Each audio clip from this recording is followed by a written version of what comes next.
folks, welcome back. This is John Pettipas doing recording that video, very important video, at 10 minutes past 11 o'clock this evening on Wednesday night, the second day of June 2020.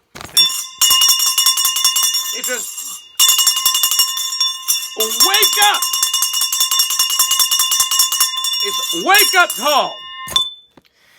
For all those Trump haters out there, I hope you're enjoying the high price of gasoline and diesel. I'm not being sarcastic. All the Trump haters out there, can't blame my hero President Trump now. You got Joe Biden, Kamala. You got Pierre Trudeau's son, curly-headed pot pushing Ottawa, Justin Trudeau. I hope you're all enjoying the high energy prices. You go to the local garage, you won't be able to complain about a couple of cent increase. Your oil goes up 3-5 cents a litre every week. Okay, that's fine. Maybe you'll smoke less smokes, a little bit less money for weed. You'll have less money for lottery tickets. After all, you need that oil in your big trucks and your cars to get from point A to point B. You know, these people like windmills. You can take your windmills and put them through the shredder and shove them up your ass, men and women, and pull them out the front part of your anatomy for both sexes. Or you can take this one, you're going to have to be careful. Take the solar panels, the metal and the plastic and the glass, you got to be careful that one. Put them through the metal shredder, shove them up your ass, pull them out the front part of your sex organs, men and women, and you got to be careful, delicate stuff there. So, since the dawn of the modern era, it's a delicate balance between, excuse me a second. Notice, folks, the lights are out. I better turn it back on. There's a delicate balance in the electrical system between the amount of electricity that's generated, be it from bunker, coal, natural gas, nuclear, whatever. Delicate balance, wood chips.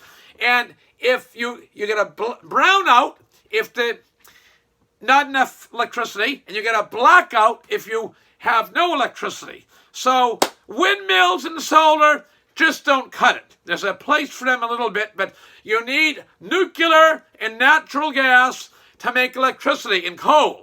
And to get us from point A to point B, jet fuel,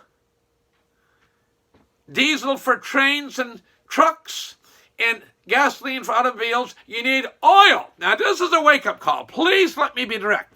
Tonight, I am 232 subscribers away from the 1,000 mark on my John Pettipas YouTube station.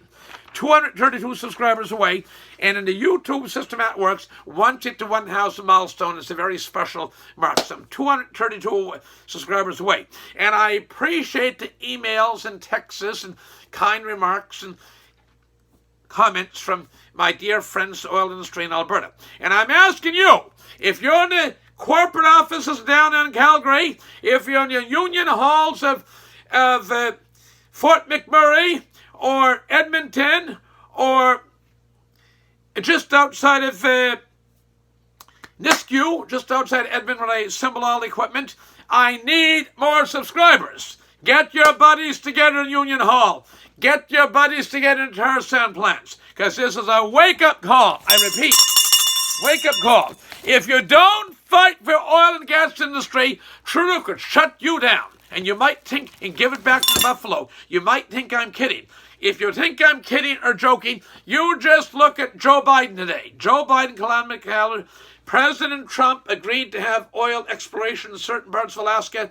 Joe shut it down. The more in this oil, it's just like electricity. You got what comes out is used for the computer, charge up the batteries, a computer over there, television, electric stove out in the kitchen, whatever. It has to be generated. The oil industry is the same thing. The world uses 100 million barrels of oil a day. And if production falls off, or there's disasters in communist socialist Venezuela, or there's a bombed ship blocking the Straits of Hormuz in Middle East, or whatever, it's a delicate balance. And when that balance gets thrown off, your price goes up. And Joe Biden's presidency has led to the price of oil going up. And it'll go up further. So all the Trump haters out there, I hope you're happy. Enjoy the high oil prices, and I'll let you in. Don't keep it quiet. There's more coming. Higher yet, so you'll think of something. I spoke to a young guy, actually he's middle-aged, out and don't feel sorry for yourself. A lot of hard-working people go to Alberta to work, and many in Alberta. He was telling me about how a lot of people, if houses went down, oil prices went down last year. Houses went down $50,000, $75,000, $100,000. This $700,000 homes worth $650,000, $625,000 went down to $600,000. Let me tell you, get real. If they shut down Wood Buffalo, Fort McMurray, your $600,000 or $700,000 house will sell for $75,000 or $100,000. Sell for it, $75,000 or $100,000. There's a train coming to track now. I'll miss it tonight. It'll be like Lake Ontario. Maybe the Hollywood stars that preach against you. Well, your industry would like to see you shut down. They'll come up and get away from the heat and the humidity in California, go up to cool northern Alberta. There's, after all, McDonald Island down there, the Clearwater Athabasca River. There is beautiful facilities, so they'll have some of the comforts at home to play their tennis. Play tennis out on the tennis court and so on. Take in a hockey game in the cold weather. Of course, they would only come in nice weather. Anyway, if Trudeau decides to give back Alberta to the Buffalo, and you might think I'm being sarcastic, it could happen. Trudeau decides to give back Alberta to the Buffalo. And when I'm on Speaking Alberta, I have a wonderful book here. Choo choo! I love the train. Go from here to jump rubbing on the train. This is Henry Marshall Tory. He's from Port Choram, Guysborough County. Hate Jim Tory. Henry Marshall Tory, and he actually was a Liberal. He died in 1947. He's responsible for the University of Alberta. It was called Strathcona, which is crossed the Saskatchewan River in Edmonton. That university was founded by him. University of Calgary, that's in Alberta. Province Alberta, Wild Rose Country. He founded the Carleton University in Ottawa and was instrumental in making some departments at McGill. Didn't found McGill, but was a very smart man. And he died in 1947, so there's 53 years in Old Century, 21. He's been gone for 74 years. He was about 80 when he died. Wonderful book. When he was alive, he wrote in his writings that he seen the potential of Alberta, the Athabasca tar sands. He was the first man, even before Sun Oil, the Pugh family from Philadelphia, Pennsylvania, seeing the potential of Sun Oil, the tar sands. So that company metamorphosed into what is now known as Suncor. The other one was Syncrude, which is Gulf Canada Syncrude. The second of the two big, there's CNRL, and there's SO, Long Lake, etc., etc. But anyway, this gentleman from Guysborough, Port Choram, Guysborough County, Nova Scotia, back in the 1920s and 30s, the dark 30s, saw the potential of the Alberta tar sands. And it's extremely important now. It's a great asset, and we don't want it shut. But I don't see many people on the internet doing what I'm doing. Lots of people complain, environmentalists. And I'm not saying this to brag, but I'm going to blow my own horn. I don't see too many people like John Pettipas out there consistently defend your industry. If you value this here and want more videos of your oil industry, get together around a teapot tomorrow, your lattes, your Starbucks, whatever you have out there in the towers of downtown, business towers of downtown Calgary, and subscribe. It's John, John, Pettipas, P like petroleum, E like Edmonton, T like Trump, I like independent, energy independence, P like petroleum, A like Alberta, and S like the sooner the better you subscribe. Keep these coming. I love what I'm doing, but it's a wake-up call. If you do not fight for industry, Justin Trudeau can very well shut you down. It's happened in the United States with Alaska drilling today.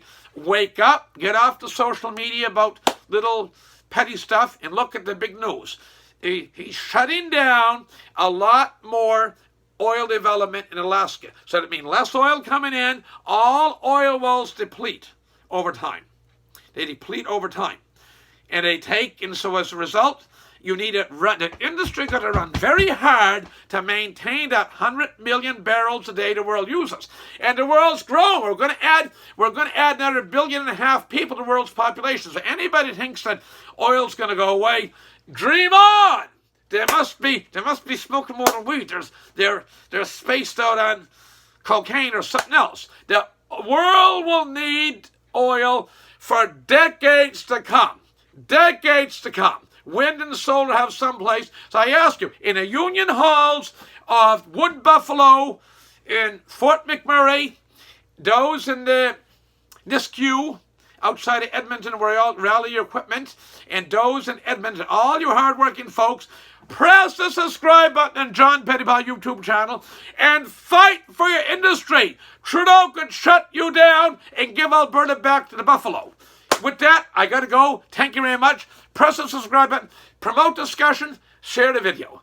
This video will be uploaded tomorrow. Thank you. God bless you. Good night. And share and subscribe and fight for your industry. Tell your folks, wake up. You cannot take anything for granted in this world. We must always fight to promote the oil industry because the environmentalists have the mainstream media on their case. And when you're in the oil industry, anything with hydrocarbons, you really got to fight for what you're doing. Thank you very much. Good night now.